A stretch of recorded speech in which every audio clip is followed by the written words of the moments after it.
অনেক ধরনেরই বাটা খেয়েছে বন্ধুরা, কিন্তু এইভাবে একবার বাড়িতে বানিয়ে করে খেয়ে দেখো বাটা, মানে বরবটি বাটা যে এত স্বাদ লাগে। এইভাবে এক থালা ভাত খাওয়া হয়ে যাবে। দেখতেই পাচ্ছ বরবটিটাকে ভালো করে ছাড়িয়ে সুন্দর করে ধুয়ে নিয়েছি।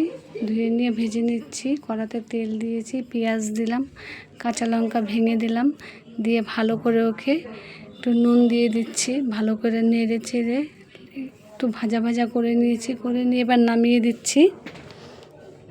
নামিয়ে দিয়ে এবার ওকে মিক্সিতে আমি পেস্ট করে নেব। তোমরা চাইলে শিলনোড়ায়ও বাটতে পারো, শিলনোড়ায়ও বাটলে খুব টেস্ট হয়। দেখো আমি মিক্সিতেই পেস্ট করছি।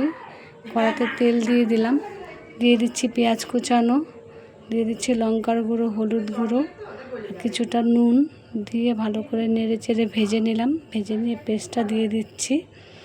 দিয়ে একে ভালো করে নেড়ে চেড়ে নিলাম। নিয়ে একে চিনি দিয়ে দিলাম কিছুটা।